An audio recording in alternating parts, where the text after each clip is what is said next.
Hey everybody, it's Aaron with Defensive Concepts and Solutions. I just want to make a quick video here on making a contact and getting some type of physical shield or wedge in between you and the bad guy. Okay, the stuff I'm going to show you here is stuff that I've basically stolen or borrowed from people of the likes of Kelly McCann with their Crucible system, Mike Janich from Marshall Blade Concepts, Tony Blauer from the Spear System, and even some stuff from my instructors at Combat Hapkido. I don't claim to be the one that made any of this stuff up. All I've done is I've taken some things and put them in my toolbox, and I've been successful with them out in the real world. So I just wanted to share that with some of you out there. Okay, got the old Bob bag here. We're going to demonstrate on him, as I usually do in a lot of my videos. So this is material that's probably going to apply mostly to police officers or people in the private security field, much like myself. You're in contact with a bad guy, okay? I cannot tell you how many times I've seen it. I've seen it out in where I work. I've seen it on cops. I've seen it on YouTube. Officer is in contact with a suspect, maybe even a victim, just in contact with anybody. And the cop's sitting there kind of, doing this, or, they've got their arms folded and they're kind of listening to the guy. And next thing you know, for whatever reason, this conversation escalates to a point where the bad guy, or maybe even the victim, or who knows, has gotten so pissed off, or now they want to assault the police officer or the security officer. That happens quite often, and you see it all the time on the internet. So some basic common sense no-brainers here. Get your hands up, okay? In self-defense circles, they talk about, getting your hands up. This is good advice, okay? And for all intents and purposes, this is some type of a shield or a wedge or a spear. Yeah, absolutely. The interesting thing about this in doing police or security style work is you can't always just come in and be like, hey, sir, I understand you were assaulted on one of the trains or assaulted on one of the buses. What's going on? That looks a little funny, and it may potentially escalate this person's behavior, okay? So we don't really want to do that. I'm not saying it's a bad technique. Clearly, if this person is already inflamed and they're upset and they want to clobber someone, okay, yeah, absolutely. You want your hands up like, well, listen, hold on. I want to hear your side of the story, something like that, okay? But if you're just coming into the interview and you're still kind of in the fact-finding phase and you're still trying to assess the situation, this may work against you. May not. It's hard to say, case-per-case basis. What I do is something I stole from Kelly McCann's Urban Combatives. It's called the vault, or the pre-vaulting position. And all I do is I do this, okay?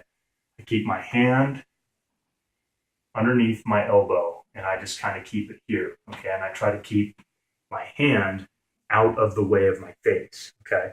I keep it down here so I can see and, be on the lookout for anything incoming, okay? But believe it or not, this is better than this, okay? This looks defensive, and you're kind of tying your hands up so it's hard to get them out there, whereas this, the pre-vault position, you can get stuff out there relatively quick, okay? And it doesn't escalate, potentially escalate your contact by doing this, okay? Now, having said that, nothing says we can't start from the pre-vault position, and then based on this individual's behavior, they escalate. Nothing says I can't go, okay, listen, man, clearly you're upset. I don't want any problems. I'm here to help you. You need to calm down or whatever, okay? So you can obviously change your position. So from pre-vault position, what are some of the basic shields, wedges, spears? Fundamentally, they're all the same, okay? What are some of the basics? Okay, well, again, if we go on the premise that action is better than reaction, who does the action, okay? Unless this person's standing here and a police officer says, okay, sir, ma'am, go ahead and put your hands at the small of your back. Unless it gets to that point, the bad guy initiates the action, okay? That's why you need to have a pre-vault position. So what are some of the wedges to get to the pre-vaults? Or correction, I misspoke. What are some of the wedges that we can get to from the pre-vault position? Well, I've covered the shoulder stop, one of my favorite moves. It was taught to me in combat Hapkido by my instructor, Eric Mays. I love it. I think it's very effective. It's gross motor based. Basically, I'm stopping the fulcrum of the punch by checking the person's elbow. Correction, shoulder. It's been a long day. I haven't had much sleep. Sorry. But the fulcrum of a haymaker is right here. It comes around, and this is where all the power is. So you need to stop that fulcrum. The other hand just kind of checks or gets out and stops the incoming fist. You're in your pre-vault. Oh, get back. Okay. Now look at my hand positioning. Hopefully you can see it. But basically there's a shield. There's a wedge. Well, that's really not much different than this, is it? It's still fundamentally kind of the same, right? That's the concept I'm trying to illustrate here, okay? We're in our pre-vault cue. Oh, crap. To quote Tony Blauer from the Spear System, I'm pushing danger away by flinching. Oh, shit, okay. This could be a brachial plexus strike. It's used in law enforcement all the time. Fundamentally, the same wedge, the same shield, the same spear. What if you go for the shoulder stop and you miss, and this incidentally goes into the bad guy's brachial plexus nerve cluster? Sure, absolutely. What if this guy's a big badass, okay? Maybe he's physically stronger than you and you don't have any backup with you and the fight's really on and this guy wants to clean your clock.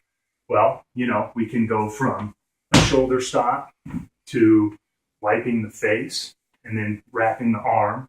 And then from there, executing a takedown. That's one option. Another option might be just going right for the face, okay?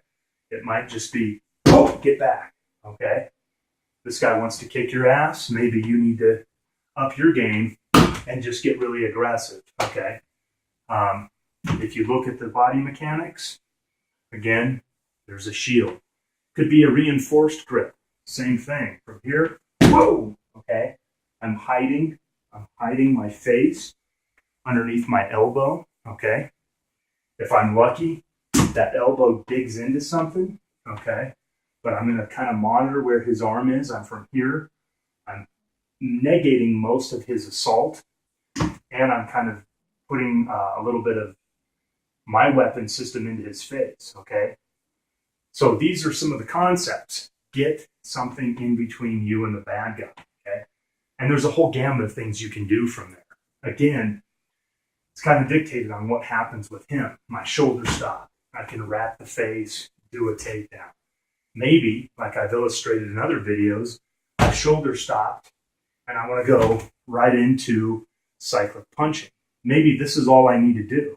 Maybe I just need to back him off, disengage, go to a weapon or a baton or a firearm, get on the radio and go for backup. It can really be, well, get back, whatever you need it to be. If we need to go into some type of other strikes, we can, okay?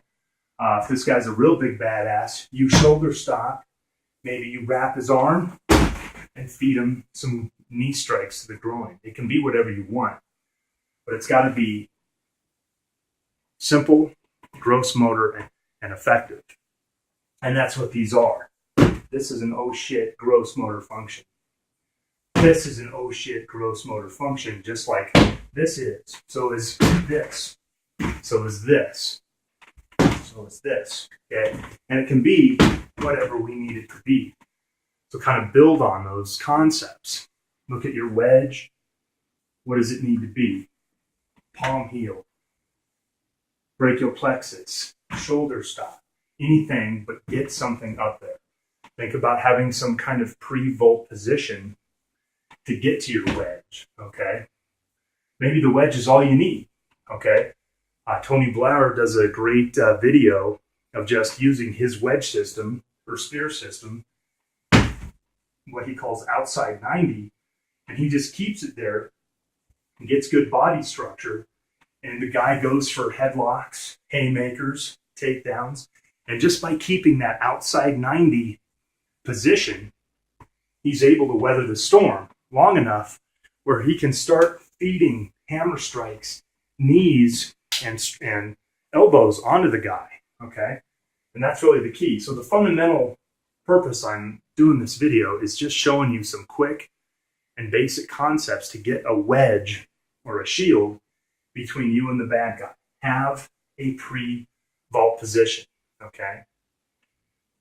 Don't just stand there with your hands down, okay? Maybe you have a notepad and pen in your hands, okay? That's an essential part of the job. Ask yourself, are they an asset or a liability, okay? If you've got this stuff and here comes the freaking punch, same thing. Whoa, crap. Oh, shit. Throw it at him. Do something. Have that wedge in there so you can be more effective. Because remember, his assault, aka the action, is always going to be better than your reaction, okay? So there it is. Have some kind of pre-vault position. Always try to get some type of shield or wedge between you, and have backup plans. Face wipes, okay? Face mashes, elbow strikes, and knees, if and only if the level of force used against you warrants it, okay? So there it is. Train hard, fight easy.